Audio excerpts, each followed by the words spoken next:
Alhamdulillah, Alhamdulillahillazi bini'mati tatimmu shalihat. Asyhadu an la ilaha illallah wa asyhadu anna Muhammadan abduhu wa rasuluh. Sayyidina Muhammad wa ala alihi wa sahbihi wa sallam. Ma ba'd. Fa ya ibadallah, usikum wa nafsi taqwallah. Qala Allah ta'ala bil Qur'anil azim wa usdakum qailin a'udzu billahi minasyaitonir rajim. Bismillahirrahmanirrahim. Ya ayyuhallazina amanu ittaqullaha haqqa tuqatih wa la tamutunna illa wa antum muslimun.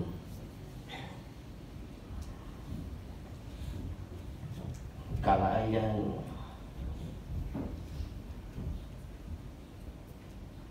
A'udzu billahi minasyaitonir rajim. Bismillahirrahmanirrahim. Wala takunu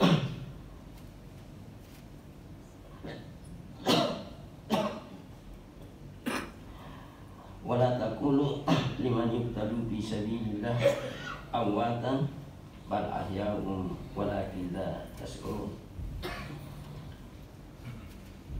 Hadirin jamaah Jumat rahimakumullah yang sangat berbahagia. Alhamdulillah,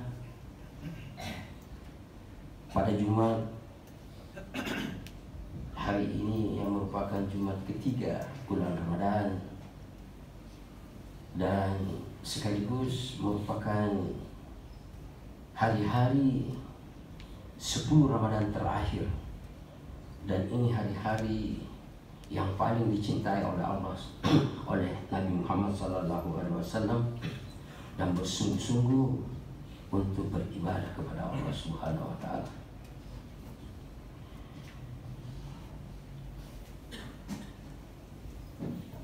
Dan alhamdulillah kita masih senantiasa diberikan petunjuk, diberikan kesehatan, kenikmatan oleh Allah Subhanahu Wa Taala untuk bisa kita mewujudkan atau menjawantahkan rasa syukur kepada Allah Subhanahu Wa Taala. Ma'asyiral muslimin, jamaah Jumat yang sangat berbahagia, salawat dan taslim kepada Nabiullah Muhammad SAW sebagai uswatun hasanah, sebagai rahmatul lil alamin, dan insya Allah satu-satunya Nabi yang akan memberikan syafaat kepada umatnya di akhir nanti. Insya Allah. Saya selaku khatib berpesan kepada diri saya dan kepada jamaah Jumat, mari kita senantiasa meningkatkan keimanan kita dan ketakwaan kita dengan bersungguh-sungguh.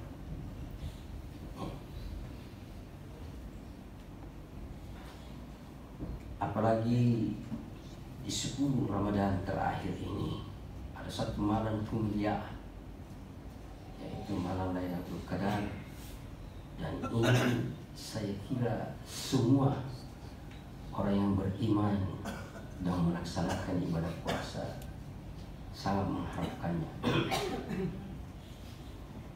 Sekali lagi saya mengajak pada hadirin untuk senantiasa meningkatkan iman dan takwa kita kepada Allah Subhanahu Wa Taala, sebab dengan jalan takwa Allah menjanjikan di dalam surat Al-Hujurat dikatakan, inna akramakum indallahi atqakum, yang artinya sesungguhnya orang yang paling mulia di antara kalian di sisi Allah ialah orang yang paling takwa di antara kalian. Jadi bukan kedudukan, bukan harta, negara yang menjadikan seorang mulia, tetapi orang yang beriman dan bertakwa kepada Allah Subhanahu wa Ta'ala. Kalau toh ada kedudukan, maka insya Allah itu berkah. Dan insya Allah kalau ada iman dan takwa, Indonesia tidak akan banyak orang yang korupsi. Jamaah Jumat yang saya muliakan,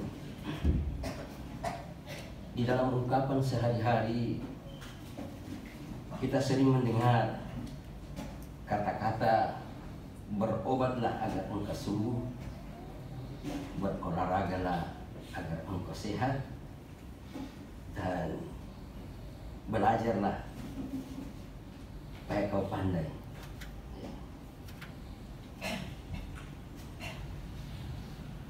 Tetapi pada hakikatnya yang menjadikan manusia itu sembuh, sehat, dan pintar adalah dengan izin Allah.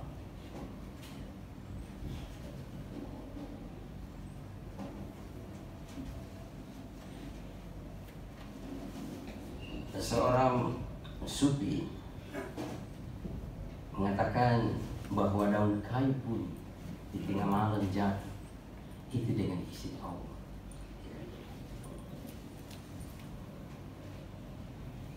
Kemudian tema atau judul khutbah pada kesempatan ini adalah tawassul, jalan mendekatkan diri kepada Allah. Seperti yang saya katakan tadi, bahwa semua itu dengan izin Allah.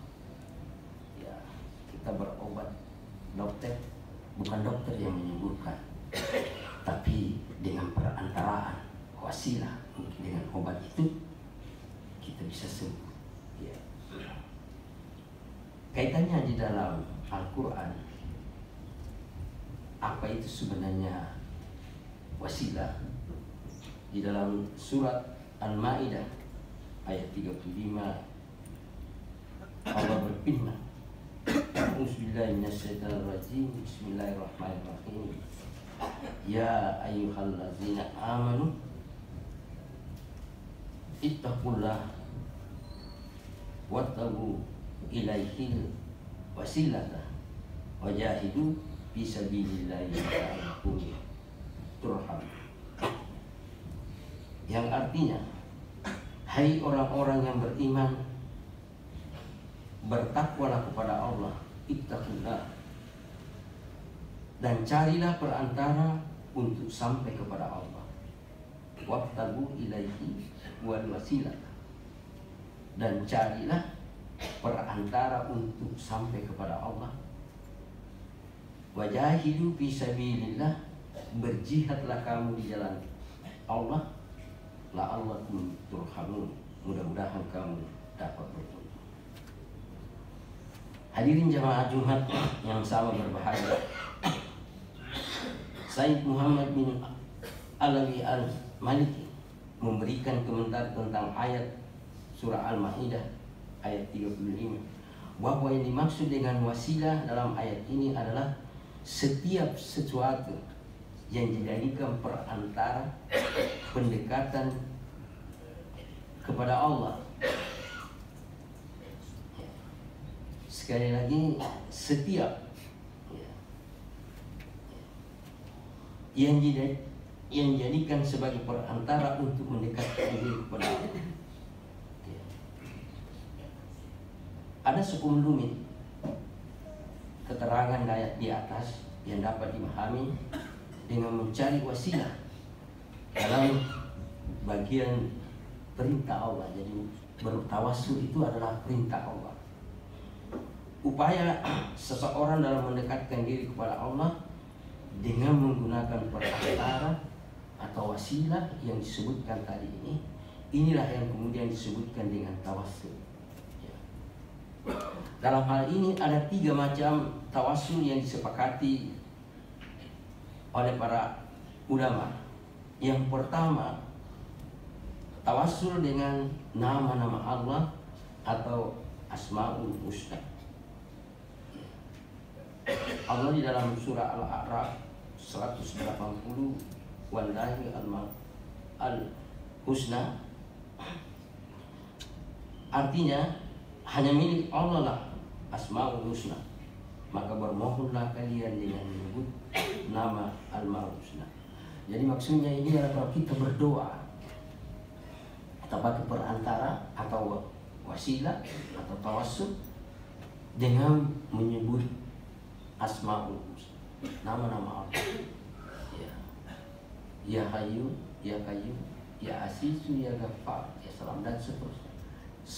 Selama kita bisa menyampaikan ini, itu salah. Pertama adalah tawassul. Yang kedua, tawassul dengan amal saleh. Ya. Jadi kita beramal saleh itu adalah merupakan juga satu perantara diterimanya kita berdoa. Tawassul dengan amal saleh. Tawassul ini berdasarkan hadis sahih yang cukup panjang diriwayatkan oleh Imam Al-Bukhari, Muslim, yang mengisahkan 3 orang yang terperangkap di dalam gua. Ini hubungannya amal saleh. Tawassul dengan amal saleh digambarkan dalam satu hadis sahih dari Bukhari, Muslim. Ada 3 orang yang terperangkap di dalam suatu gua. Orang yang pertama bertawassul dengan amal baktinya kepada kedua orang tuanya, sehingga terbukalah sepertiga dari gua itu. Kemudian orang yang kedua, dia bertawassul dengan rasa takutnya kepada Allah. Rasa takutnya kepada Allah saat membatalkan zina terhadap kemanakannya. Jadi ini sama dengan Nabi Yusuf dengan istri raja, sehingga diabadikan di dalam Quran satu surah Yusuf, karena dia takut dengan Allah walaupun seorang istri raja yang cantik dia tolak. Inilah membuka lagi sepertiga dari gua yang memperangkap dia. Kemudian yang ketiga, bertawassul kepada Allah dengan menjaga atau memberikan haknya kepada buruh. Jadi kalau kita punya pegawai, kita harus memberikan sesuai hak-hak yang kita berikan terhadap dia atau sesuai dengan aturan, sehingga dua ini jadi ada 3. Jadi menyebut asmaul husna dengan tadi berbakti kepada orang tua amal saleh, dan yang ketiga ini adalah bertawassul dengan menjaga hak-hak seorang buruh atau seorang majikan terhadap pegawainya. Sehingga dengan demikian maka dia terbuka secara keseluruhan gua tersebut. Kemudian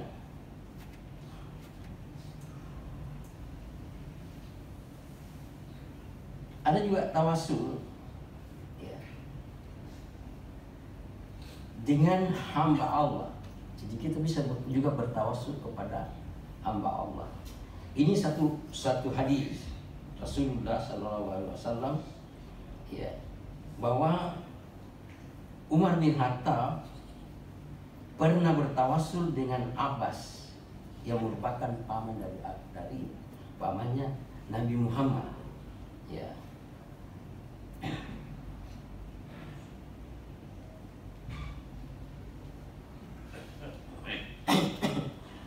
Dari Anas bin Malik radhiyallahu anhu, beliau berkata, ketika terjadi kemarau panjang, sahabat Umar bin Khattab bertawassul dengan Abbas.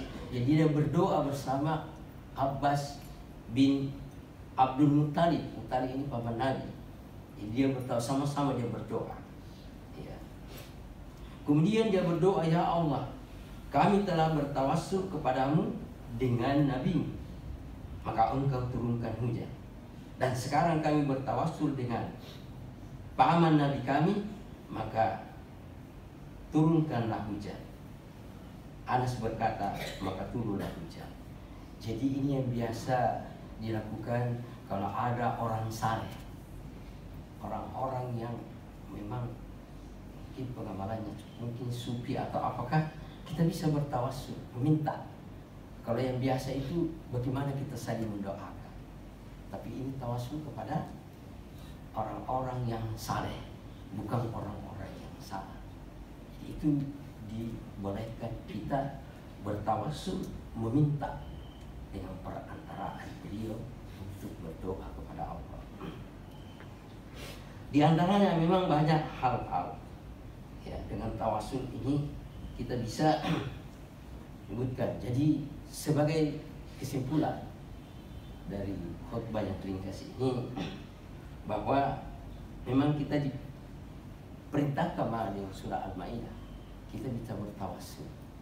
Pertama tadi dengan menyebut Asmaul Husna, tentu di dalamnya memang Nabi, karena frame doa itu isinya, frame doa itu pertama adalah menyebut nama Allah, memuji-muji Allah. Jadi yang pertama kalau kita doa itu memuji-muji Allah dulu. Kemudian yang kedua adalah berselawat kepada Nabi. Kemudian kalau kita mau bertawassul seperti tadi, bisa mulai dengan amal saleh, dan bisa juga dengan suatu perbuatan yang memang betul-betul karena kita takut dengan Allah, kita melakukan sesuatu yang sebenarnya memang sangat ya mungkin dalam saat tertentu, karena kita takutnya dengan Allah kita lakukan. Mungkin kita disuruh tanda tangan dengan sesuatu yang diiming-iming uang miliar, tapi karena takut dengan Allah dia tidak jadi. Inilah bisa juga membawa kita sebagai suatu tawassul, dan insya Allah kalau kita berdoa kepada Allah Subhanahu wa taala itu bisa diterima. Barakallahu li bil Qur'anil azim wa nafa'ani wa iyyakum minal ayati wa dzikril hakim wa taqabbalallahu minna wa minkum tilawatahu innahu huwal ghafurur rahim.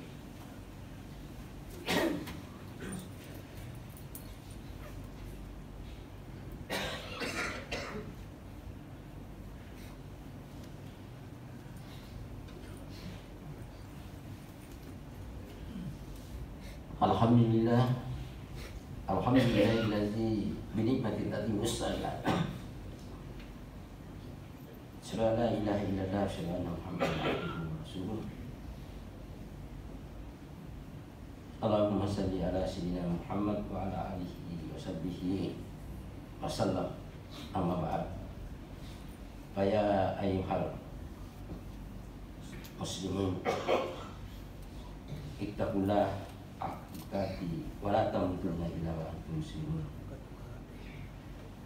Wa qala ta'ala inna Allaha wa malaikatahu yusholluna 'alan nabi ya ayyuhallazina amanu shallu 'alaihi wa sallimu taslima. Allahumma qil lil muslimina wal muslimat wal muslimat wal mu'minina wal mu'minat al ahya'i minhum wal amwat innaka samiun karim mujibud da'wat wa yaqdir hajat birahmatika ya arhamar rahimin. Rabbana la tuzigh qulubana ba'da idh hadaytana wa hab lana min ladunka rahmah innaka antal wahhab. Rabbana salamna anfusina wa in taghfir lana latarhamna wa nakunanna minal khasirin. Rabbana atina fid dunya hasanah wa fil akhirati hasanah wa qina adzabannar. Ba'dallah innallaha ya'muru bil adli wal ihsan wa ita'i dzil qurba wa yanha 'anil fahsya'i wal munkar wal baghi ya'izukum la'allakum tadhakkarun. Tazkurullaha al-'azim wa yazkurukum wa yazkurullahi akbar. Aqimus shalah.